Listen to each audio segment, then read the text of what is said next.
Bonjour à tous, j'ai décidé de faire cette série de vidéos, le What's in my tube, pour les personnes qui s'intéressent aux compositions de leurs produits.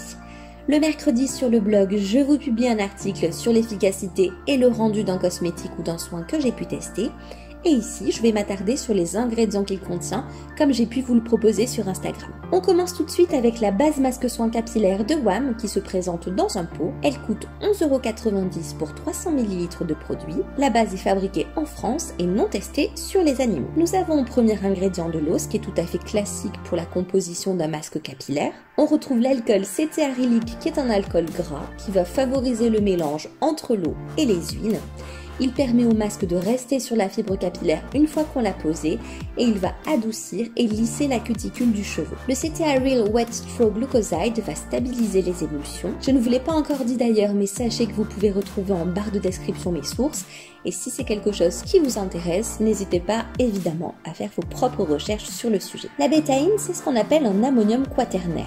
Donc il est généralement extrait de la betterave ou de la canne à sucre et c'est un substitut au silicone. Il va avoir plus ou moins le même effet, c'est-à-dire qu'il va enrober et gainer le cheveu pour lui donner un aspect artificiellement sain, volumineux, doux, lisse, souple, mais pour autant, je pense qu'il peut être intéressant de l'utiliser ponctuellement.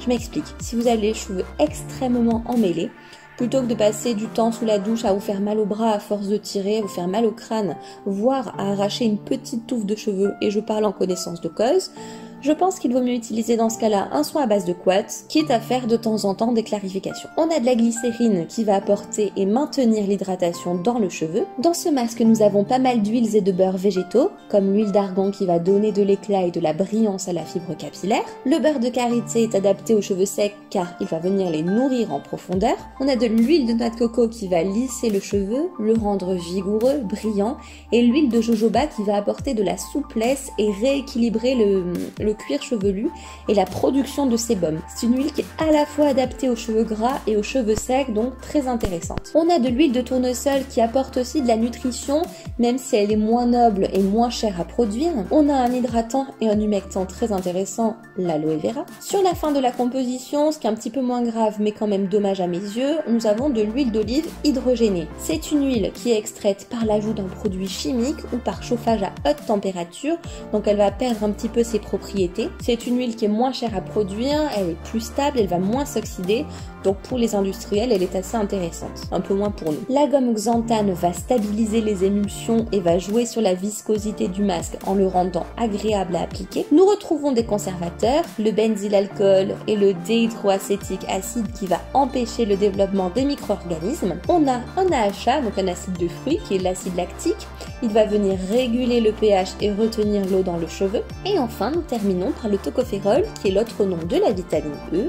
C'est un conservateur qui va tout simplement éviter le rancissement des huiles. Finalement, je pense que ce produit a une bonne composition avec une présence importante d'huiles et de beurres végétaux, ainsi que des ingrédients hydratants et humectants. En plus de cela, cette base est personnalisable, donc vous pouvez tout à fait ajouter dedans des actifs adaptés aux besoins de vos cheveux, comme par exemple des protéines de soie liquide ou de l'inuline. Maintenant, dans les points négatifs à relever, il y a un couate à l'intérieur et je sais qu'il y a des personnes qui les bannissent totalement de leurs produits, donc à ce niveau-là, ce sera problématique. En plus de ça, il y a des huiles hydrogénées qui ne sont pas du tout des huiles nobles, mais bon, sachant qu'elles arrivent assez bas dans la composition, personnellement, je passe au-dessus. Cette vidéo est terminée, n'hésitez pas à me dire si elle vous a plu et si vous prêtez attention aux ingrédients des produits que vous consommez. Je vous laisse ici avec l'article du blog en barre de description et je vous dis à bientôt.